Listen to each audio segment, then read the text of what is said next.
నిన్ను వదిలిపెట్టి పరిస్థితి రాష్ట్ర ముఖ్యమంత్రి. నువ్వు సొరంగంలో వన్న కూడా నీ బయటికి వచ్చి గుంజుకొస్తా గుర్తుంచుకో బిడ్డ. నిన్ను నాన్నకి అరెస్ట్ చేస్తా కావచ్చు, నీ కుటుంబం నిన్ను హెలికాప్టర్ తెలంగాణ రాష్ట్రం అంతా గోయిని పట్టి దింపుతా బిడ్డ. తెలంగాణ రాష్ట్రంలో ఉద్యోగులు ఉపాధ్యాయులందరూ కూడా కింద చప్పట్టు కొట్టి తీసుకుపోయి మురుకులు లోపల తొక్కుడు అని చెప్పిన విధంగా అరెస్ట్ చేస్తాను బిడ్డ. పెద్ద అవినీతి తిప్పగలను. రే నువ్వు మంత్రిగా ఉన్నప్పుడు దేశంలో అత్యంత అవినీతి పరుడైన మంత్రి ఎవరంటే ఈ రాష్ట్ర ముఖ్యమంత్రి. ఈ రాష్ట్ర ముఖ్యమంత్రి సహారా కేసులో, ఈఎస్ఐ కేసులో పెద్ద అవినీతి తిమ్మగలంగా మారిన వ్యక్తి, సిబిఐ ఎంక్వైరీ చేసిన వ్యక్తి ఈ రాష్ట్ర ముఖ్యమంత్రి.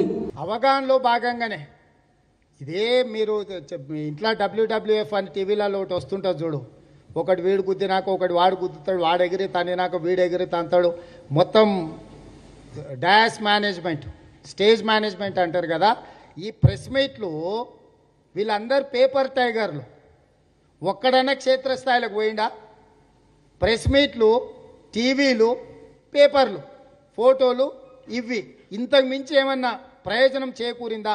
ఇప్పుడు ఏమంటారు వాళ్ళు, 2023లో మా ప్రభుత్వం వస్తుంది, అప్పుడు జీవన్ తీసి చెత్తబుట్టలు వేస్తాడు. అసలు బుద్ధి ఉందా? కేంద్రంలో ప్రభుత్వం ఉంది. ప్రభుత్వం తప్పుడు విధానాలు పాటిస్తే తక్షణమే రద్దు చేయడానికి రాష్ట్రపతి ఉన్నాడు కదా, అది చేయలేదు. కేసీఆర్ అత్యంత అవినీతిపరుడు అని చెప్తున్నారు మంత్రులు. అదే ప్రభుత్వము నేనే క్వశ్చన్ వేస్తే అరపైస కూడా అవినీతి జరగలేదని సమాధానం ఇచ్చింది పార్లమెంట్లో. దీన్ని ఎట్లా చూడాలి? ఈడికి వచ్చేమో 1000 కోట్లు కేసీఆర్ అక్రమంగా సంపాదించిండు అంటారు. విచారణకి ఏమైనా ఫిర్యాదులు వచ్చినట్టు ఏం రాలే, వాళ్ళు శుద్ధపూస. అసలు కేసీఆర్ అంతా శుద్ధపూస లేడు. కేసీఆర్ అసలు గాలిగా నయ్యం గౌతమ్ బుద్ధునితో పోల్చలే కదా, ఒకటే మిగిలిపోయింది ఇంకా బీజేపీ వాళ్ళు ఈయనను. సో వాళ్ళిద్దరు కలిసి వ్యూహాత్మకంగా ప్రజల్ని మభ్యపెట్టాలని చూస్తున్నారు. అదే ప్రజలకు వివరించే ప్రయత్నం చేస్తున్నాం. హాయ్ ఫ్రెండ్స్, మా టుడే టుమారో యూట్యూబ్ ఛానల్ చూస్తున్నందుకు చాలా థ్యాంక్స్. మరిన్ని లేటెస్ట్ వీడియోస్ కోసం వెంటనే సబ్స్క్రైబ్ చేయండి. అలాగే ఈ బెల్ ని కూడా రింగ్ చేసేయండి.